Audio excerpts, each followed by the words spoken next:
on this pitch, England was found wanting once again. Michael Vaughan, in fact, today, at the end of the day, he said that it wasn't much to do with the pitch. No, I think it was to do with some poor shot selection, the misunderstanding of what being positive is.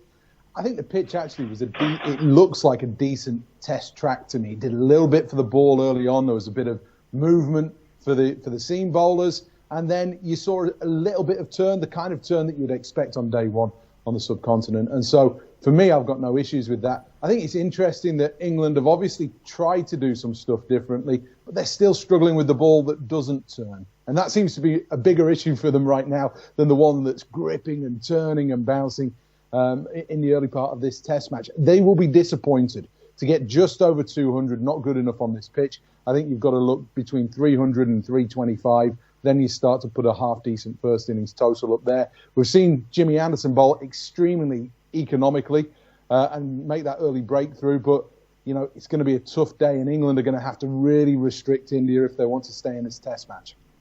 Anis, let me come to you. Seth has said that it was poor shots, poor application by the England batsmen who were perhaps searching for courage to battle even on this wicket. But would you say some of their predecessors like Michael Vaughan added to their pressure with so much talk around the pitch?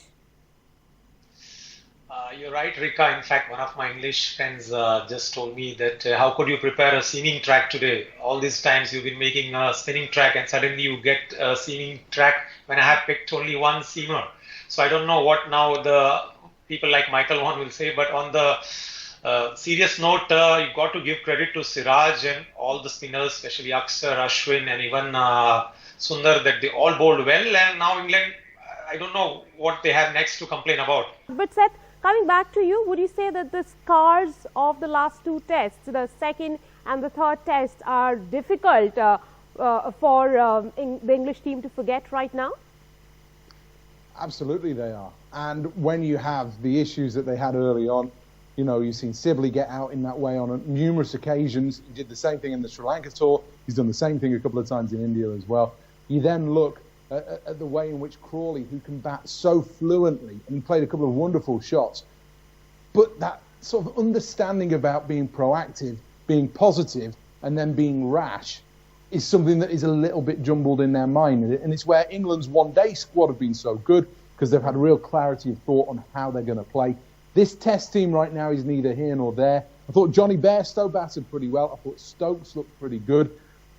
But then they lose the wickets. And, you know, you've got to credit Siraj for bowling a couple of great balls. The one that got Joe Root was terrific. Really, really good. And then Bairstow, again, another decent ball. He just misread it. He just misread the ball. It happens in Test cricket. You hope when it does happen like that, you don't get out. Unfortunately for England today, you know, the good balls got them out.